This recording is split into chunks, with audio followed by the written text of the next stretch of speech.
Congratulations! You now have this 250-page manuscript, all edited and ready for publication. But now you realize you need to reduce this to this, and you have people asking you what your book is about. You cringe as their eyes glaze over after about 2 sentences. If you are worried about getting your book from this to this, how are you ever going to get it from this to this? Something you can spit out in an elevator ride. Luckily, there's a funneling process you can use to do this relatively easily. Let me walk you through it. The first step is to create your chapter-by-chapter outline.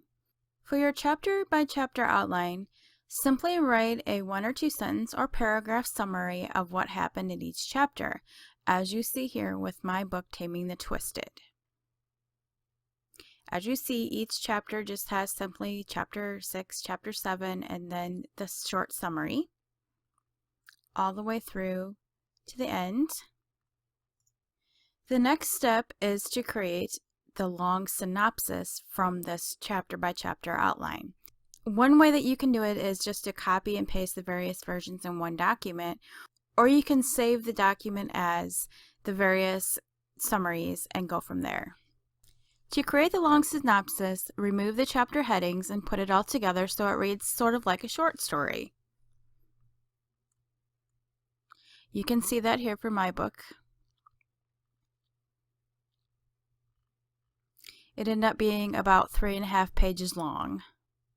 From this long synopsis, create your 2-page synopsis.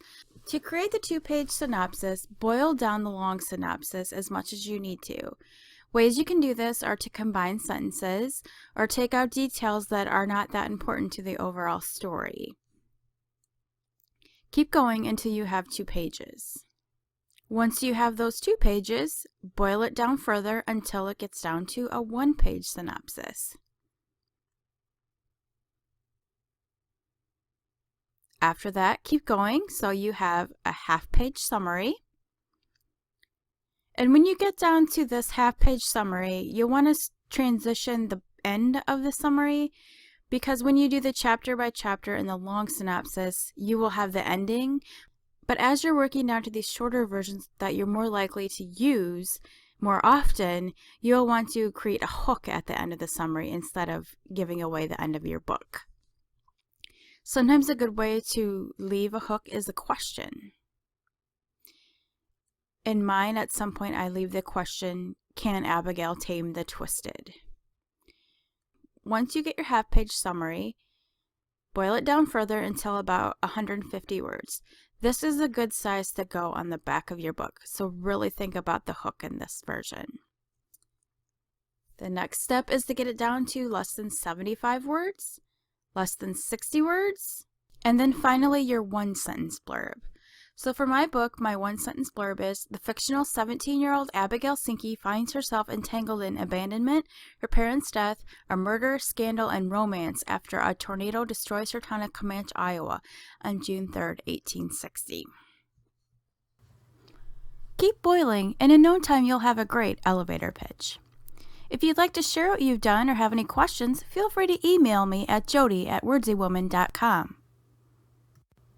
If you email me your book title, the page count, 1 or 2 sentence blurb, and a link where someone can purchase the book, I might even feature it on Facebook or Twitter.